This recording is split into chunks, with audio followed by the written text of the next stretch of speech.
नमस्कार. रजनी इटकर चॅनेलवर आपल्या सर्वांचं स्वागत आहे. आज आपण आपल्या चॅनेलवर गाजराचा हलवा कसा करायचा ते बघूया. तर गाजराच्या हलव्यासाठी लागणारं साहित्य बघूया. हे आहेत 1 किलो गाजर आहेत, ते किसून ठेवलेले आहेत. आणि त्याच्यासाठी त्यामध्ये टाकायचं आहे हे मनुके, बदाम ह्याचे काप करून घ्यायचे छोटे छोटे. नंतर हा खवा आहे, 100 ग्रॅम खवा आणलेला आहे. आणि हे काजू, त्याच्या पण पाकळ्या बारीक बारीक पाकळ्या करून घ्यायच्या आहेत. आणि ही साखर, गाजराचा खीस 4 पातेले, हे 4 भांडे आहेत छोटी छोटी. तर त्याप्रमाणे 4 भाग गाजराचा खीस आणि 1 भाग साखर असं घ्यायचं आहे आपल्याला. तर हा 4 पातेली खीस आहे गाजराचा आणि त्याच्यावर थोडासा आहे, त्यामुळे अजून थोडी साखर घेतलेली आहे. तर हे आपण आता गाजराचा हलवा करायला घेऊया.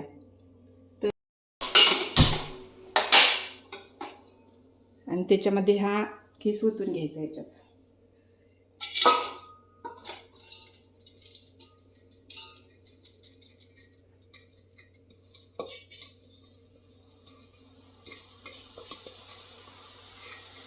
थोडा वेळ पहिला हा थोडासा भाजून घ्यायचा, म्हणजे थोडा वाफरतो तो, चांगलं शिजतात पण गाजर व्यवस्थित हे होते.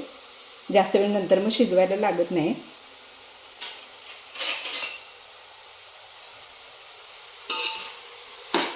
सारखं हलवत राहायचं आहे खाली लागू नये म्हणून.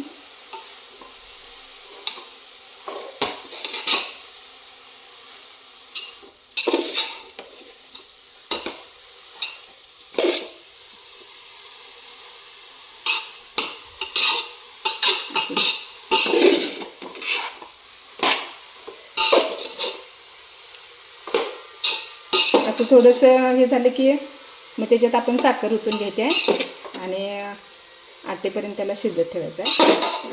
असं थोडं आता वाफ यायला लागलं याला.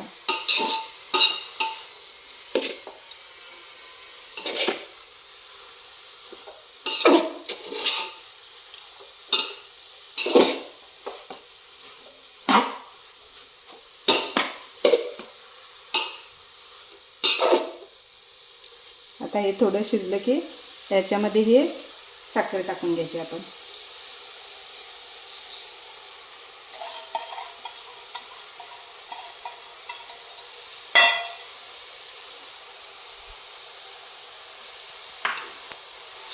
हे चांगलं हलवून घ्यायचं आहे. आता ह्याला पाणी सुटेल आणि आटवायला ह्याला बराच वेळ लागतो. तर ते आपण आटेपर्यंत, जरा बऱ्यापैकी आटेपर्यंत ठेवायचं आहे.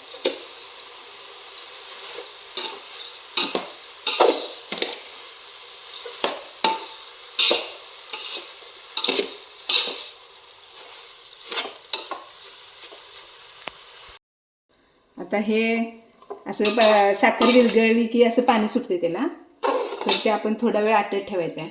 थोडंसं अजून आटायला बाकी असताना मग आपण त्याच्यात काजू, मनुके, बदाम वगैरे टाकून घ्यायचे आहेत, त्याचे बारीक बारीक तुकडे करून. तर हे आता आपण आटायला ठेवूया. बराच वेळ लागेल ह्याला, 10-15 मिनटं तरी लागतील हे आटायला. आता हे आटत आलेलं आहे भरपूर. थोडंसं अजून ह्याच्यात साखरेचं पाणी आहे, तोपर्यंतच आपण ह्याच्यामध्ये काजू, मनुके आणि बदाम टाकून घ्यायचे आहेत. म्हणजे थोडंसं ते शिजल्यासारखं पण होतं आणि छान पण लागतं.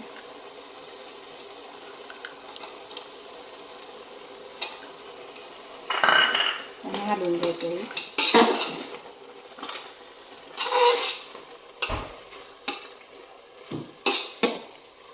थोडंसं अजून आटेपर्यंत ह्याला गॅसवरच ठेवायचं आहे. आणि अजून जरा आटत आल्यावर मग त्याच्यामध्ये खवा टाकायचा आणि ते हलवून थोड्या वेळ ठेवून आणि पुन्हा गॅस बंद करायचा आहे.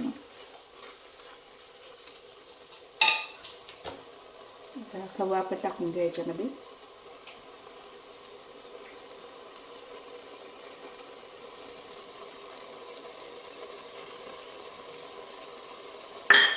आपण ह्याच्यामध्ये खवा टाकला तरी चालतो, किंवा आपण घरामध्ये साय साठवून टाकली तरी चालते. फ्रीजमध्ये साय साठवली 1-2-3 दिवसाची आणि ती टाकली तरीसुद्धा चालते.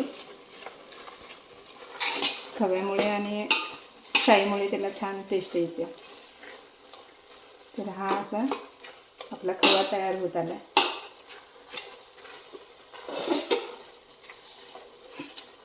असं हे सगळं खवा चांगला हलवून घ्यायचा, एक जीव सगळं व्यवस्थित होईपर्यंत. आणि थोडं ह्याला 5 मिनिटं अजून जरा ह्याला आटवून घ्यायचं आहे.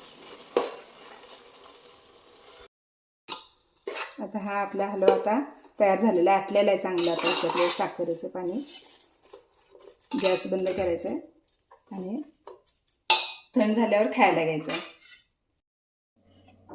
तर हा आता हलवा थंड झाला की आपण खायला घ्यायचा आहे.